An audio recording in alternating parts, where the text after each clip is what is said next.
Hello friends and welcome back my YouTube channel educational hub. तो जैसा कि मैं आपको बता दूं कि इस वीडियो में हम बात करने वाले हैं ह्यूमन फिजियोलॉजी का। ठीक है, जैसा कि आपको पता है कि ये सबसे इम्पॉर्टेंट पार्ट होता है किसी भी एग्ज़ाम के लिए। ठीक है, तो आज हम लोग बात करने वाले हैं। देखिए, हमने यहाँ पर एनसीईआरटी का जो निचोड़ होता है, यानी एनसीईआरटी बहुत लोग पढ़ते हैं, बट जो हम लोगों को अभी तक लगा है कि एनसीईआरटी में ये सारे पॉइंट्स जो हैं इम्पॉर्टेंट होते हैं, उसको हम लोगों ने यहाँ पर कैप्चर किया है। ठीक है, तो इस पूरे सेशन में आपको पता होने वाला है कि डाइजेशन एब्जॉर्प्शन जो चैप्टर है उसमें सबसे इम्पॉर्टेंट पॉइंट कौन कौन सा होता है। ठीक है, तो बेसिकली हम लोग उसको कवर करेंगे। चलिए स्टार्ट करते हैं हम लोग इस प्यारा सा सेशन को। ठीक है, धीरे धीरे सारे चैप्टर्स को कंप्लीट करेंगे। तो देख सकते हैं कि ये फ्रंट पेज है, यानी यूनिट 5 यहाँ पर लिखा है ह्यूमन फिजियोलॉजी। ठीक है, ये पार्ट 1 है।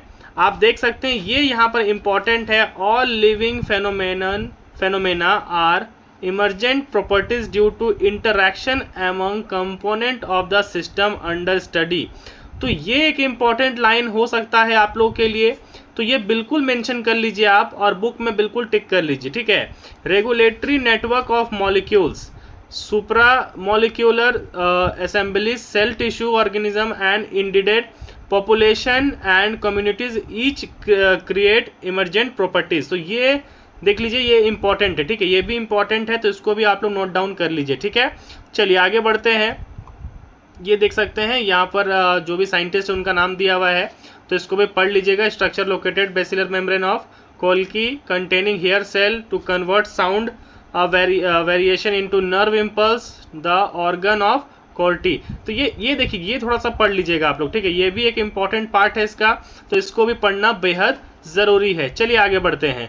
डाइजेशन एब्जॉर्प्शन का ये फर्स्ट पार्ट है। इसमें हम लोग बात करेंगे डाइजेस्टिव सिस्टम का, डाइजेशन ऑफ फूड का, एब्जॉर्प्शन ऑफ डाइजेस्टिव प्रोडक्ट का and disorder of digestive system का। ठीक है, तो सबसे पहले बात कर लेते हैं। अगर एनसीईआरटी में लोग पढ़ते हैं तो food is the one of the basic requirement of all living organism, यानी आपको पता है जो खाना है, हम लोग रेगुलरली जो भी खाना खाते हैं, भाई आपको पता है कि रेगुलरली हम लोग बहुत सारे चीज़ें खाते हैं। ठीक है, तो ये हम लोगों का एक रिक्वायरमेंट है, बेसिक रिक्वायरमेंट है। हम लोगों के लिए एक बेसिक रिक्वायरमेंट है कि भाई खाना खाएं और हमको एनर्जी मिलेगा, तो मैं जितना भी काम है वो कर पाऊंगा, चाहे आप पढ़ रहे हैं या फिर चाहे कोई भी वर्क कर रहे हैं, तो उसके लिए आपका ये इस तरह का एनर्जी प्रोवाइड के लिए देखा जाए तो एक फूड का ज़रूरी है। तो food is the basic requirement of all living organism, जितने भी जीवित है सभी को खाने की ज़रूरत पड़ती ही है। ठीक है, नेक्स्ट है the major component of our food are carbohydrate. देखो, अभी तक आप लोगों को मैंने बताया कि बेसिक रिक्वायरमेंट होता है सभी ऑर्गेनिज्म के लिए फूड। ठीक है, बट यहां पर देखो एक चीज लिखा है, the major component of our food are carbohydrate, protein and fats. बहुत सारे स्टूडेंट सवाल करेंगे कि आखिर प्रोटीन एंड फैट्स तो हम लोग कैसे खाते हैं। तो दिन भर जो भी आप खाना खाते हैं, चाहे वो राइस खा रहे हो, चाहे आप चपाती खा रहे हो या ब्रेड खा रहे हो, मिल्क पी रहे हैं, पल्सेस खा रहे हैं, तो आप जो भी रेगुलरली खा रहे हैं तो उसमें आप लोगों को मिलता है कार्बोहाइड्रेट, मिलता है प्रोटीन, मिलता है एंड फैट्स मिलता है। साथ ही साथ देखो, vitamin and minerals are also require in small quantities. यानी आप लोगों ने सुना होगा कि बहुत लोग बोलते हैं मेरे में विटामिन की कमी है, मेरे में मिनरल्स की कमी है। तो यहाँ पर हमारे बॉडी को जितना कार्बन डाइऑक्साइड चाहिए, सॉरी कार्बोहाइड्रेट चाहिए, जितना प्रोटीन चाहिए एंड जितना फैट चाहिए, उतना ही हम लोग को स्मॉल क्वांटिटी में विटामिन की भी ज़रूरत पड़ेगी, मिनरल्स का भी ज़रूरत पड़ेगा, और also required in small quantities. ठीक है, नेक्स्ट है food provide energy and organic material for growth and repair of tissue. हम लोगों को आखिर फूड की रिक्वायरमेंट क्यों होती है, मैंने अभी आप लोगों को यहाँ पर बताया था। तो फूड की रिक्वायरमेंट बेसिकली हम लोगों को एनर्जी प्रोवाइड करना होता है, हमारे बॉडी को एनर्जी गिवन करने के लिए, और हमारे बॉडी को ग्रोथ दिलाने के लिए, रिपेयर करने के लिए टिश्यू को, इसलिए हम लोगों को फूड की रिक्वायरमेंट ज़रूरत पड़ती है। ठीक है, नेक्स्ट यहाँ का जो लाइन है, the water we take in play important role to metabolic processes and also prevent dehydration of our body. पानी का भी एक स्पेशल रोल है हमारे बॉडी में, ये हम लोगों को डिहाइड्रेट होने से बचाता है। ठीक है, तो पानी का भी एक अच्छा खासा इसमें रोल है। ठीक है, चलो नेक्स्ट हम लोग बढ़ते हैं यहाँ से। तो this process of conversion of complex food substance to simple absorbable form is called digestion and is carried out by our digestive system by mechanical and biochemical method. ठीक है, अब यहाँ पर देखिए सबसे इंपॉर्टेंट क्या है, बेसिकली आप लोग को पता है कि जो भी हम लोग खाना खाते हैं, हम लोग क्या खाते हैं, राइस खाएं, चपाती खाएं, ब्रेड खाएं, मिल्क पिए, या फिर हम लोग कुछ भी खाते हैं, तो क्या आपको जिस प्रोसेस जिसमें आपको चाहिए क्या वैसा मिल पाता है? तो नहीं। आप लोगों को complex food substance to simple absorbable, यानी जो हमारा बॉडी एब्जॉर्ब कर पाए, simple absorbable form is called digestion. यानी जो भी हम लोग खाते हैं, इस पूरे प्रोसेस को, जो पूरे खाने को एक सिंपल एब्जॉर्बल बनाता है हमारे बॉडी के लिए, उसको हम लोग बोलते हैं डाइजेशन। ठीक है, और ये सारा जो प्रोसेस है इसमें होता है मैकेनिकल प्रोसेस एंड होता है बायोकेमिकल प्रोसेस। ठीक है, चलो नेक्स्ट पढ़ते हैं हम लोग। डाइजेस्टिव सिस्टम आखिर क्या होता है? ठीक है, मैकेनिकल, देखो बायोकेमिकल में जो भी केमिकल्स वगैरह, प्रोटीन वगैरह जो होते हैं उसके लिए है। ठीक है, मैकेनिकल प्रोसेस जो हम लोग प्रोसेस करते हैं, खाना टेक करते हैं, फिर हम लोग चबाते हैं, तो इस तरह का जो भी प्रोसेस है वो सब आपका मैकेनिकल प्रोसेस में आता है। ठीक है, नेक्स्ट है digestive system. The human digestive system consist of alimentary canal and the associate glands. ठीक है, यानी जो हमारा डाइजेस्टिव सिस्टम है वो एलिमेंट्री कैनाल और एसोसिएट ग्लैंड से बना है। ठीक है, चलो एलिमेंट्री कैनाल क्या होता है? ठीक है, देखो जैसे कि हमने यहाँ पर जो मेन इंपॉर्टेंट पॉइंट है, देखो एंटीरियर ओपनिंग ये होता है mouth and posteriorly through the anus. ठीक है, the mouth lead to buccal cavity और oral cavity. The oral cavity has number of teeth and muscular tongue. जो आपका ओरल कैविटी होता है उसमें क्या क्या होता है? टीथ होता है और मस्कुलर टंग होता है। ठीक है, नेक्स्ट है each tooth is embedded in socket of jaw bones. यानी जो आपका जॉ बोन्स है, आपने देखा है जॉ बोन्स, तो इस जॉ बोन्स में एक सॉकेट होता है जिसमें जो हमारा टीथ है वो सॉकेट में बैठा हुआ रहता है, यानी जॉ बोन्स में। ठीक है, this type of attachment called thecodont. ठीक है, जो इस अटैचमेंट को क्या बोलते हैं हम लोग? थीकोडोंट बोलते हैं। ठीक है, ये याद रखिएगा, थीकोडोंट ये इंपॉर्टेंट है, यह ध्यान दीजिएगा। ठीक है, majority of mammals including human being form two set of teeth during their life, a set of temporary milk and deciduous teeth. आप लोगों को पता है, बचपन में आपने सुना होगा कि मम्मी कहती थी कि अभी दूध के दांत आपके हैं, ठीक है, ये टूटेंगे फिर दोबारा आएगा। बचपन में धमकाए हो आप लोग एक दूसरे को कि तुम्हारे दूध के दांत तोड़ देंगे, इस तरह से आपने सुना है बचपन में। तो देखिए ध्यान दीजिएगा, वैसा क्यों होता था? क्योंकि हमारे बचपन से लेकर जब तक आप लोग बड़े होते हैं उस दरमियान 2 बार ऐसा होता है कि जब आप लोगों का टीथ का जनरेशन होता है, 2 set of teeth during their life span. यानी एक बार जब आप लोगों का दांत टूटता है, दोबारा फिर से एक बार दांत का रीजनरेशन होता है और वो आपका पूरा लाइफ टाइम चलता है। यानी वो एक बार जो टूट गया, अब जो दांत आएगा वो आपका लाइफ टाइम के लिए रहने वाला है। ठीक है, जिसको जो देखो जो मिल्की टीथ होता है, ठीक है, तो वो होता है टेम्पोररी टीथ। ठीक है, और deciduous teeth replaced by set of permanent adult teeth, जिसको हम लोग बोलते हैं डाइफियोडोंट। ठीक है, यहाँ पे ध्यान दीजिएगा, थीकोडोंट क्या होता है, डाइफियोडोंट क्या होता है, यहाँ पर आप लोग ध्यान दीजिएगा। ठीक है, देखो ये पूरा सिस्टम दिया हुआ है, यहाँ पर ओरल कैविटी है, माउथ है, यहाँ पर पेरिटोइड ग्लैंड है, फेरेंक्स है, इसोफेगस है, फिर लीवर है, गॉल ब्लैडर है, डियोडेनम है, तो ये सारा यहाँ पर आपका दिया हुआ है। ठीक है, ये है ह्यूमन डाइजेस्टिव सिस्टम। देखो यहां से ये यहाँ पे आया हुआ है, an adult human has 32 permanent teeth which are 4 different types.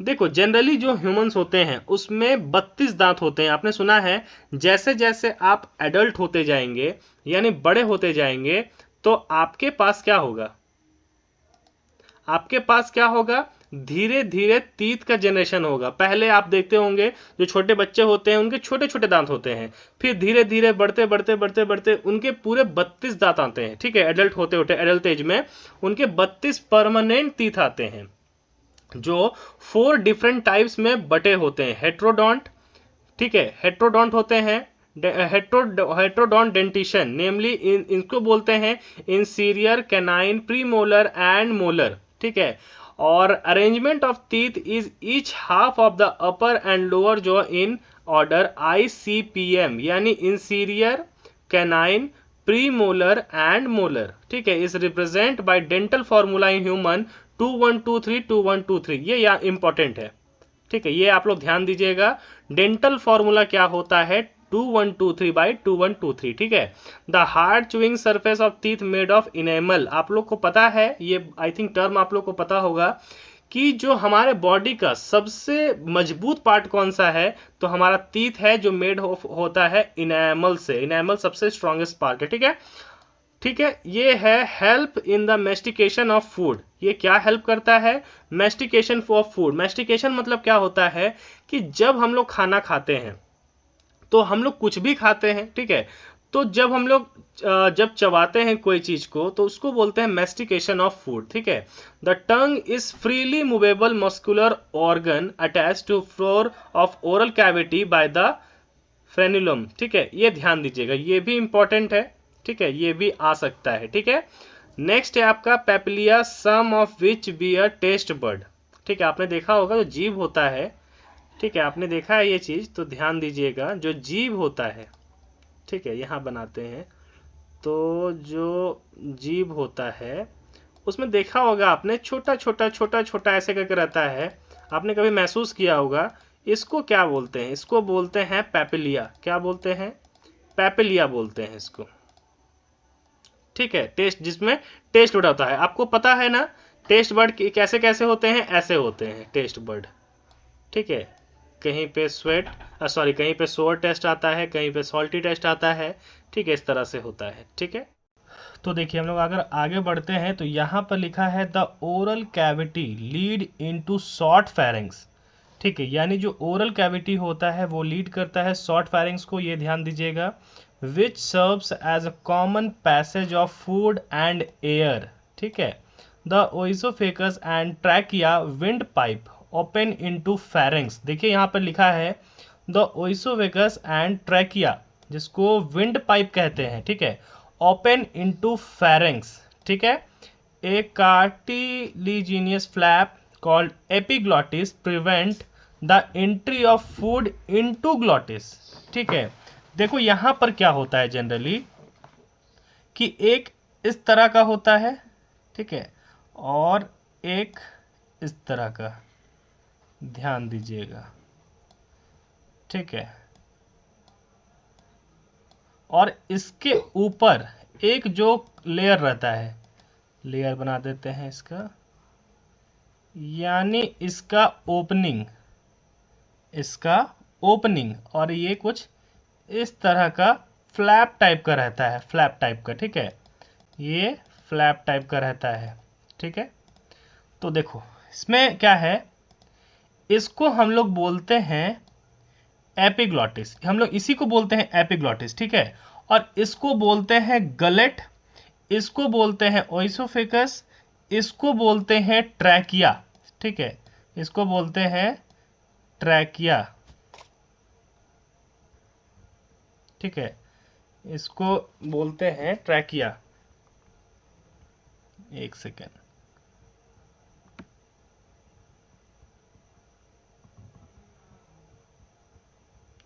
अच्छा से नहीं लिखा पा रहा है, कोई दिक्कत नहीं, ठीक है। और इसको बोलते हैं गलेट, क्या बोलते हैं,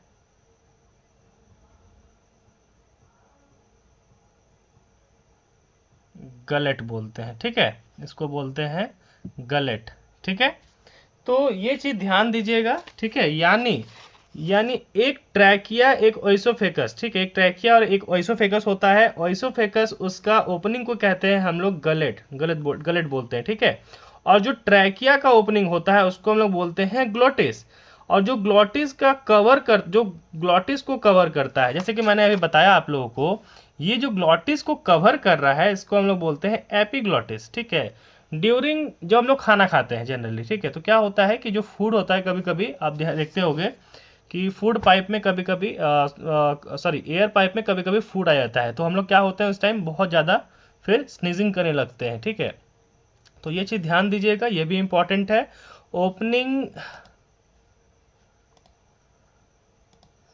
opening of wind pipe during swallowing, the oesophagus is thin long tube, यानी लॉन्ग ट्यूब टाइप का होता है, which extend posteriorly passing through the neck, thorax and diaphragm and lead to J shaped bag, ठीक है, like structure called stomach, ठीक है, ये important है, ये ध्यान दीजिएगा। ठीक है, इंपॉर्टेंट है, ये पूछा जाता है। ठीक है, चलो नेक्स्ट है, हाँ, like structure called stomach. A muscular sphincter, gastroesophageal, regulate the opening of esophagus into the stomach. The stomach, located in the upper left portion of abdominal cavity, has four major parts: a cardiac portion into which the esophagus open, a fundic region, body main central region, and pyloric portion which open into first part of small intestine. ये भी important line है, इसको भी आप लोग mention कर लीजिए अपने बुक में। ये भी एक इंपॉर्टेंट लाइन है और इससे भी क्वेश्चन बनता है। ठीक है, ये एक इंपॉर्टेंट लाइन है, इसको ध्यान दीजिएगा। ठीक है, नेक्स्ट है, देखो अब क्या है, C shaped duodenum, a long coiled middle portion of jejunum and highly coiled ileum. कैसा होता है, C shaped duodenum, a long coiled middle portion jejunum and highly coiled ileum. ठीक है, the opening of stomach into the duodenum is guarded by pyloric sphincter. ठीक है, ये ध्यान दीजिएगा, the opening of stomach into the duodenum is guarded by pyloric sphincter. तो ये question आ सकता है। ठीक है, नेक्स्ट है, large intestine is consist of caecum, colon and rectum. Large intestine is consist of caecum, colon and rectum. तो ये कभी कभी होता है कि आपको ऐसे दे देगा कि इसमें क्या क्या होता है, तो सीकम होता है, कोलोन होता है और क्या होता है, रेक्टम होता है। ठीक है, caecum is a small blind sac which host some symbiotic microorganism. ठीक है, caecum is a small blind sac which host some symbiotic microorganism. ठीक है, नेक्स्ट है, narrow finger like tubular projection, the vermiform appendix which is vestigial organ arise to caecum. ठीक है, ये भी important है, ध्यान दीजिएगा। ठीक है, नेक्स्ट है, an ascending and transfer descending part and a sigmoid colon. ठीक है, an ascending, a transfer descending part and a sigmoid colon, ये ध्यान दीजिएगा। ठीक है, देखो अभी मैं इसी के बारे में बात कर रहा था, ये आपका सॉकेट जॉज है। ठीक है, ये आपका सॉकेट है, यहीं पे आप लोग का जो टीथ है वो यहाँ पर इस सॉकेट में आकर लगता है। तो जैसा कि आप देख सकते हो, arrangement of different type of teeth in jaw on one side of the socket of the other side, जैसे मोलर है, प्री मोलर है, कैनाइन है, इंसीरियर है, तो ये सब इसमें लगता है। ठीक है, चलो नेक्स्ट पढ़ते हैं हम लोग, सीरोसा मस्कुलरिस, सब म्यूकोसा एंड म्यूकोसा। ठीक है, ये देख लीजिएगा, सीरोसा मस्कुलरिस, सब mucosa and mucosa. Serosa is the outer most layer and made of thin mesothelium epithelium of visceral organ. ठीक है, विथ सम कनेक्टिव टिश्यू, ये ध्यान दीजिएगा, made up of thin mesothelium epithelium of visceral organ with some connective tissue. ठीक है, muscularis is formed by smooth muscle. हो सकता है ये क्वेश्चन पूछा जाएगा कि जो मस्कुलरिस होता है वो किस चीज से फॉर्म होता है, तो स्मूथ मसल से, usually arrange into in inner circular and an outer longitudinal layer. ये भी इंपॉर्टेंट है। देखो जो भी यहाँ पर अंडरलाइन किया गया है वो सारा का सारा यहाँ पर इंपॉर्टेंट है और बहुत ज़रूरी है कि आप भी इसको अंडरलाइन कर लें। An oblique muscles layer may be present in some region. ठीक है, submucosal layer is form of loose connective tissue containing nerve, blood and lymph vessel. ठीक है, देख सकते हैं जैसा कि आप क्या लिखा है, loose connective tissue containing nerves, blood and lymph vessel in duodenum gland are also present in submucosa. ठीक है, ये इंपॉर्टेंट है। ठीक है, the innermost layer lining the lumen of alimentary canal is mucosa. जो inter most lining layer होता है lumen का एलिमेंट्री कैनाल पे, उनका होता है म्यूकोसा का। The layer of form irregular fold, ठीक है, in stomach and small finger like folding called villi. ठीक है, ऐसे ऐसे करके होता है, ये देखो एक ऐसा ऐसा करके होता है। ठीक है, इसमें ऐसा ऐसा छोटा छोटा करके होता है, स्मॉल फिंगर लाइक प्रोजेक्शन होता है। ठीक है, विलाई। ठीक है। The cell lining the villi produce numerous microscopic, ठीक है, जैसे कि ये स्ट्रक्चर देखो आप, projection called microvilli giving brush border appearance. कैसा?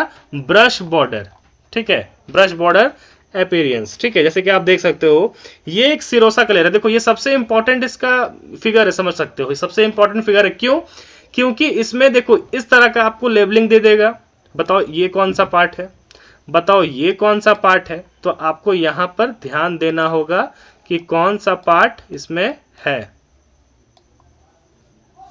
ठीक है, ये आपको यहां पर ध्यान देना होगा। तो जैसा कि आपको पता है, देखो ये है जो है, ये एक सिरोसा का लेयर है, ये इनर सर्कुलर और ये आउटर लॉन्गिट्यूडनल, ये मस्कुलैरिस है। क्या है? मस्कुलैरिस। ये सब म्यूकोसा का लेयर है, ये आपका म्यूकोसा का लेयर है, और ये क्या है? ल्यूमेन है। क्या है? Lumen. Diagrammatic representation of transfer section of gut, ठीक है। तो projection called microvilli giving a brush border appearance, the modification increase the surface area, ठीक है, villi are supplied with network capillaries, villi are supplied with a network of capillaries, ठीक है, and large lymph vessel called lacteal, sorry, ठीक है।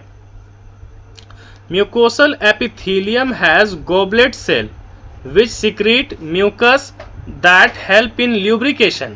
ये सबसे important part है, इसको समझ लो कि बिल्कुल नोट कर लो, ठीक है, एकदम बिल्कुल नोट कर लो। Mucosal epithelium has goblet cell, ठीक है, which secrete mucus that help in lubrication। क्या हेल्प करता है? Mucosal epithelium has goblet cell which secrete mucus the help of lubrication, ठीक है।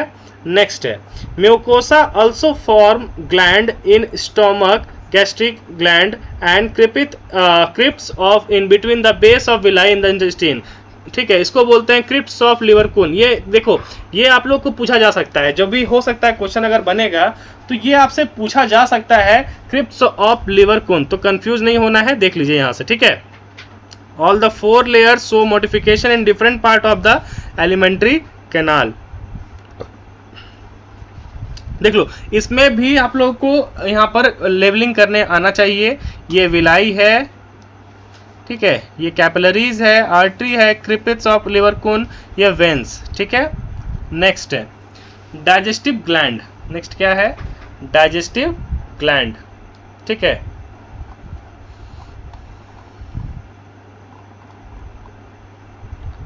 The digestive gland associated with the alimentary canal include the salivary gland, the liver and the pancreas, ठीक है। digestive gland में आप लोग का क्या आता है? associated with alimentary canal में salivary gland and the liver and the pancreas।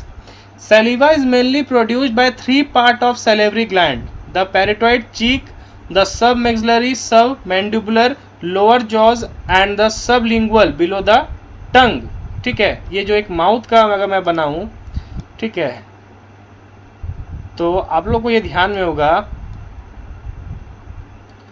ये एक टंग हो गया, छोड़ो इसको हम लोग बना लेते हैं जॉ, ठीक है, ये हम लोगों का जॉ हो गया, यहाँ पे सॉकेट है ये, ठीक है, सॉकेट है, ठीक है, यहाँ पे दांत लगे हैं, और ये आपका रहा टंग। आपने सुना होगा टंग के नीचे भी होता है, ठीक है, तो इसको बोलते हैं सबलिंगुअल, बिलो द टंग, ठीक है। और 3 पेयर होते हैं सेलेब्री ग्लैंड में, द पेट्रोइड चीक, यानी चीक, यानी जो ये देखो ये जो लेयर है चीक का, ये जो लेयर है चीक का, ठीक है, एंड सब मैक्सिलरी, सब मैंडिबुलर, लोअर जॉ, ठीक है, आपने सुना होगा मैंडिबुलर, सब मैंडिबुलर, ठीक है, एंड द सब लिंगुअल क्या है? Below the tongue. These gland situated just outside the buccal cavity secrete salivary juice into buccal cavity, ठीक है। देखो liver is the largest gland of the body, ठीक है, वेइंग अबाउट, ये देखो सबसे इंपॉर्टेंट है, 1.2 to 1.5 kg in adult human. कितना लिखा है? 1.2 2 to 1.5 kg in adult human. ये सबसे इम्पोर्टेंट क्वेश्चन है और झारखंड कंबाइंड में भी आता है और नीट के एग्ज़ाम में भी ये पूछा जाता है। तो ये डेफिनेटली है कि आप इसको अच्छे से याद कर लीजिए, क्योंकि ये सवाल आप लोगों से हमेशा पूछा जाता है, ठीक है, सबसे पूछा जाता है, तो ये ध्यान दीजिएगा। नेक्स्ट क्या है, नेक्स्ट क्या है, चलिए देखते हैं। It is situated in abdominal cavity. Abdominal cavity में सिचुएटेड होता है just below the diaphragm and has 2 lobes. Just below the diaphragm and has 2 lobes. The hepatic lobules are the structural and functional unit of liver. ये important line है, तो ये mention कर लीजिएगा अपने बुक में, ठीक है, इससे भी क्वेश्चन आता है। The hepatic lobules are the structural and functional unit of liver containing hepatic cells arranged in the form of cords. Each lobules is covered by a thin connective tissue sheath called a Gleason capsules. ये देखो, ये भी पूछा जाता है, तो अगर ये दिखे आप लोगों को तो ऐसा नहीं समझना है कि भाई एनसीईआरटी के बाहर से क्वेश्चन दे रहा है। ये क्वेश्चन जो है आपके एनसीईआरटी का बुक में ही है। यही डिफरेंस है कि आप अपने एनसीईआरटी को पढ़ते नहीं हो और खोलते नहीं हो, ठीक है।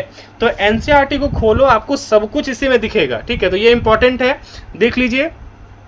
Each lobules is covered by a thin connective tissue sheath called the Gleason capsules, ठीक है। The bile secrete by the hepatic cell. Bile secrete कहाँ से होता है? hepatic cell से passes through the hepatic duct and store in concentrated in the thin muscular sac called gall bladder. ये देखिए important है और इसको भी नोट कर लीजिए, ठीक है। The duct of gall bladder, cystic duct along with the hepatic duct from the liver. ये भी इंपॉर्टेंट है, इसको भी नोट डाउन कर लीजिए, ठीक है। कॉमन बाइल डक्ट, ठीक है। The bile duct and the pancreatic duct open together into the duodenum as the common hepatopancreatic duct, ठीक है। तो इसको ध्यान दीजिएगा। The hepatic duct from the liver from the common bile duct, the bile duct and the pancreatic duct open together into the duodenum as the common hepatopancreatic duct which is guarded by sphincter called sphincter of Oddi। ये देखो, ये एक important question है और मुझे लगता है कि जितना बार मैंने देखा है अभी तक मैक्सिमम एग्जाम में पूछा गया स्फिंक्टर ऑफ ओडाई, ठीक है। Guarded by sphincter of called sphincter of Oddi, ठीक है, ठीक है, इसको ध्यान दीजिएगा। The pancreas is compound both exocrine and endocrine. ये आप पढ़िएगा, आगे भी इसमें है, ठीक है। Elongated organ situated between the limbs of C shaped duodenum. अभी आप लोग को बताए थे एक जे शेप्ड होता है और एक सी शेप्ड होता है डियोडेनम। अभी आप लोग को दिखाए थे, यहाँ पे देखो, यहीं पे रहा था ये टॉपिक। अभी देखो, जे शेप्ड बैग, ठीक है, लाइक कॉल स्टोमक, ठीक है, और यहाँ पे देखो सी का था, अभी मैंने जैसे कि बताया, ठीक है। तो ये ध्यान दीजिएगा। The exocrine portion secrete an alkaline pancreatic juice containing enzyme। ये भी ध्यान दीजिएगा। The exocrine portion secrete an alkaline pancreatic juice containing enzyme, ठीक है। And the endocrine portion secrete hormones insulin and glucagon, ठीक है, ग्लूकागोन, ठीक है। ये इंपॉर्टेंट है, देखिएगा क्वेश्चन क्या कह रहा है। द एक्सोक्राइन पोर्शन क्या करता है? Secret alkaline pancreatic juice containing enzymes, ठीक है। और एंडोक्राइन पोर्शन जो है वो सीक्रेट करता है हार्मोन्स, इंसुलिन एंड ग्लूकागोन, ठीक है। ये ध्यान दीजिएगा। देखो, ये स्ट्रक्चर है, स्ट्रक्चर लेवल करने आना चाहिए। देखो, बेसिकली बायो के स्टूडेंट हैं तो सभी को स्ट्रक्चर लेवल करना आना चाहिए, क्योंकि सारे स्ट्रक्चर बहुत इंपॉर्टेंट है।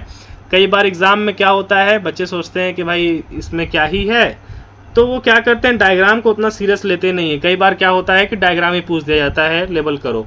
जैसा कि मैंने अभी आप लोग को बताया था, ये वाला देखो, जो मैंने बताया था सिक्रेशन ऑफ गट का, सिरोसा का लेयर कौन सा है, इनर सेलुलर और आउटर लॉन्गिट्यूडिनल कौन सा है, सब म्यूकोसा कौन सा है, म्यूकोसा कौन सा है, ल्यूमेन कौन सा है।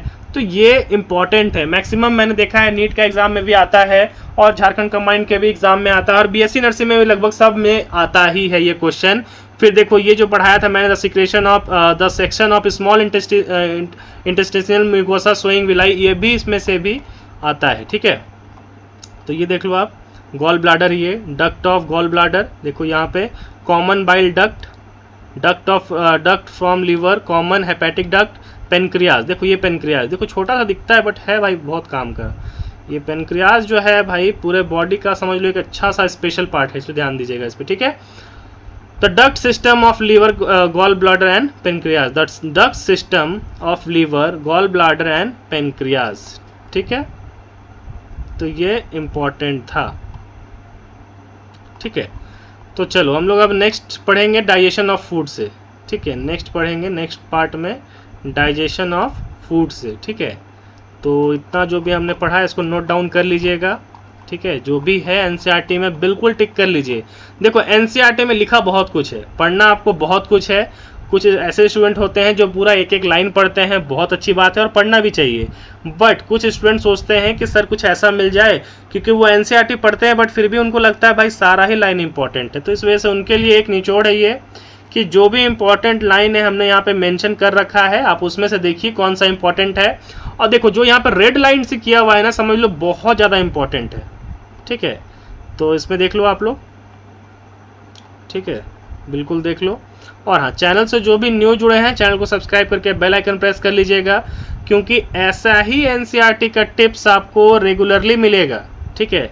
और फटाफट आप लोग सब्सक्राइब कर लीजिए, टेलीग्राम भी ज्वाइन कर सकते हैं, क्योंकि वहीं पर आप लोग को अपडेट मिलेगा कि आखिर अब क्या होगा, अब कौन सा पढ़ाई होगा, अब कौन सा चैप्टर होगा।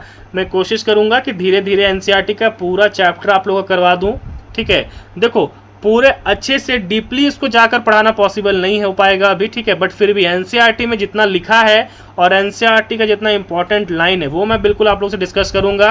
और हाँ, एक चीज़ आप लोग ध्यान दीजिएगा, मुझे एक्सपीरियंस लगभग है इतना दिन का आप लोगों को तैयारी करवाते करवाते, इतना क्वेश्चन देखा हूँ कि मुझे अच्छे से याद है कि कौन सा क्वेश्चन एग्जाम में इंपॉर्टेंट पूछा जाता है, चाहे नीट का पेपर हो या फिर झारखंड कंबाइंड का पेपर हो या नर्सिंग का पेपर हो या वेटनरी का पेपर हो या एग्रीकल्चर का पेपर हो, ठीक है। सभी का जो भी इंपॉर्टेंट है वो मैं बिल्कुल चेक करता हूं कि ये इंपॉर्टेंट लाइन है और ये आ सकता है एग्जाम पे, ठीक है। तो ये सब थोड़ा ध्यान दीजिएगा, ठीक है।